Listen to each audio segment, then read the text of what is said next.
அரியலூர் மாவட்டம் ஜெயங்கொண்டம் காவல் ஆய்வாளர் ராமராஜன், உதவி ஆய்வாளர் நந்தகுமார் தலைமையிலான போலீசார் வாகன சோதனையில் ஈடுபட்டு விதிகளை மீறிய பல்வேறு வாகனங்களுக்கு அபராதம் விதித்த நிலையில் அபராத தொகையாக மொத்தம் 2,80,000 விதிக்கப்பட்டது. நேற்று குடிபோதையில் கார் ஓட்டி வந்ததாக 8 கார்கள் மீது வழக்குகள் உள்ளிட்ட 140 வழக்கு பதிவு செய்யப்பட்டது. அரியலூர் மாவட்டத்தில் விபத்துகளை குறைக்க வேண்டி மாவட்ட காவல் கண்காணிப்பாளர் உத்தரவின்படி போலீசார் போக்குவரத்து விதிமுறைகளை மீறும் வாகனங்கள் மீது கடுமையான நடவடிக்கைகளை எடுத்து வருவது குறிப்பிடத்தக்கது. மேலும் குடிபோதையில் வாகனம் ஓட்டிய வாகனங்களுக்கு மட்டும் அபராதம் 1,30,000 ரூபாய் என தகவல் வெளியாகியுள்ளது.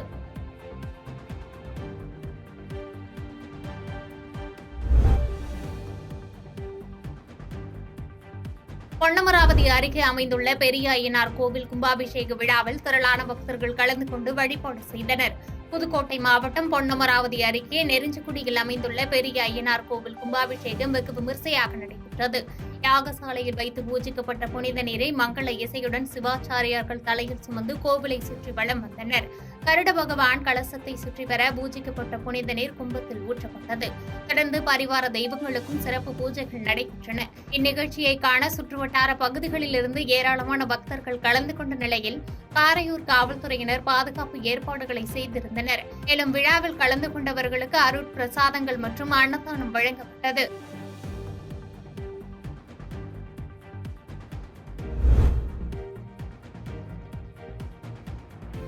கடையநல்லூர் நகர்மன்றத்தில் திமுக தலைவர் மீது திமுகவினரே நம்பிக்கையில்லா தீர்மானம் கொண்டுவர கோரி மனு அளித்த சம்பவம் பரபரப்பை ஏற்படுத்தி வருகிறது. தென்காசி மாவட்டம் கடையநல்லூர் நகராட்சி அலுவலகத்தில் நகர்மன்ற கூட்டம் மன்ற தலைவர் ஹபீபுர் ரஹ்மான் தலைமையில் நடைபெற்றது. நகர்மன்ற கூட்டத்தில் தாமிரபரணி கூட்டு குடிநீர் திட்டத்தின் மூலம் பொதுமக்களுக்கு குடிநீர் விநியோகம் செய்ய நிதி ஒதுக்குதல் உள்ளிட்ட 23 தீர்மானங்கள் நிறைவேற்றுவதற்கான மன்ற பொருள் முன் வைக்கப்பட்டிருந்தன.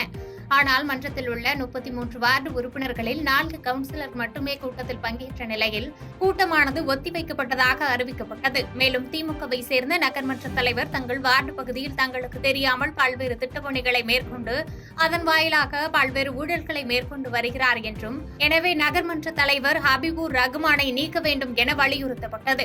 அதனைத் தொடர்ந்து திமுகவை சேர்ந்த கவுன்சிலர்கள் தலைமையில் அதிமுக, பாஜக கவுன்சிலர்கள் உட்பட 31 பேர் கவுன்சிலர்கள் நகராட்சி ஆணையரிடம் சேர்மன் மீது நம்பிக்கையில்லாத தீர்மானம் கொண்டுவர கோரி மனு அளித்தனர். இந்நிலையில் நகராட்சி கூட்டம் பரபரப்பான சூழ்நிலை காணப்பட்ட நிலையில் மாவட்ட துணை கண்காணிப்பாளர் வெங்கடேசன் தலைமையில் 50க்கும் மேற்பட்ட போலீசார் குவிக்கப்பட்டதால் பரபரப்பான சூழல் ஏற்பட்டது.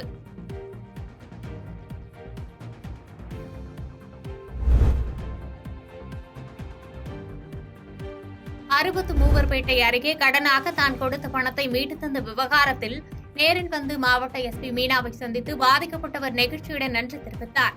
மயிலாடுதுறை மூவர்பேட்டை பெரியகுளம் பகுதியைச் சேர்ந்தவர் சிலம்பரசன் மனைவி ஜெயந்தி. இவர் சிறு வயதிலிருந்தே இளம்பிள்ளை வாதம் பாதிப்பால் பாதிக்கப்பட்டு 2 கால்களும் செயலிழந்த மாற்றுத்திறனாளி ஆவார்.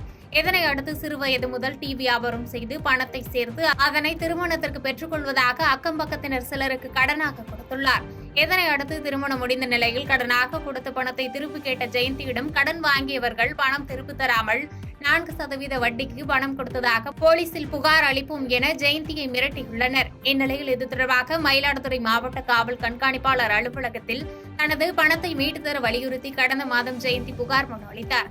இதனை அடுத்து போலீசார் எவ்வித நடவடிக்கையும் எடுக்காததால் பணத்தை மீட்டு தர கோரி காவல் கண்காணிப்பாளர் அலுவலகத்தில் ஜெயந்தி தனது கணவருடன் தர்ணா போராட்டத்தில் ஈடுபட்டார். அங்கு வந்த மாவட்ட எஸ்பி மீனா நேரிடையாக விசாரணை செய்து உடனடியாக நடவடிக்கை எடுக்க வேண்டும் என மயிலாடுதுறை காவல் நிலைய போலீசாருக்கு உத்தரவிட்டார். இதனைத் தொடர்ந்து ஜெயந்தி கடன் கொடுத்த நபர்களிடமிருந்து முதல்கட்டமாக ரூபாய் 25,000 பணத்தை போலீசார் பெற்று ஒப்படைத்தனர். இதனைத் தொடர்ந்து கடனாக கொடுத்த பணத்தை திரும்ப பெற்ற மாற்றுத்திறனாளி ஜெயந்தி தனது கணவருடன் நேரில் வந்து மாவட்ட எஸ்பி மீனாவை சந்தித்து நெகிழ்ச்சியுடன் நன்றி தெரிவித்தார்.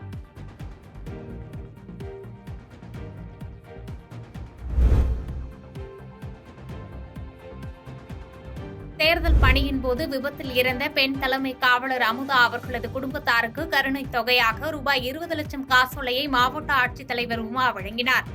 நாமக்கல் மாவட்டம் ராசிபுரம் வட்டம் ஆயில்பட்டியில் தேர்தல் பணியின் போது விபத்தில் இறந்த பெண் தலைமை காவலர் அமுதா அவரது குடும்பத்தாருக்கு தேர்தல் ஆணையம் அறிவித்தபடி கருணை தொகை ரூபாய் 15 லட்சம் மற்றும் அரசு ஊழியர்களுக்கான குடும்ப நலநிதி ரூபாய் 5 லட்சம் என மொத்தம் ரூபாய் 20 லட்சத்திற்கான காசோலையை மாவட்ட காவல் கண்காணிப்பாளர் ராஜேஷ் கண்ணன் முன்னிலையில் மாவட்ட ஆட்சித்தலைவர் மருத்துவர் ச. உமா வழங்கி ஆறுதல் கூறினார். பாதகம் செய்பவரை கண்டால் நாம் பயங்கொள்ளலாகாது பாப்பா. மோதி மிதித்து விடு பாப்பா, அவர் முகத்தில் உமிழ்ந்து விடு பாப்பா. அண்மை செய்திகளை உடனுக்குடன் தெரிந்து கொள்ள இணைந்திருங்கள் இயம்நாடு.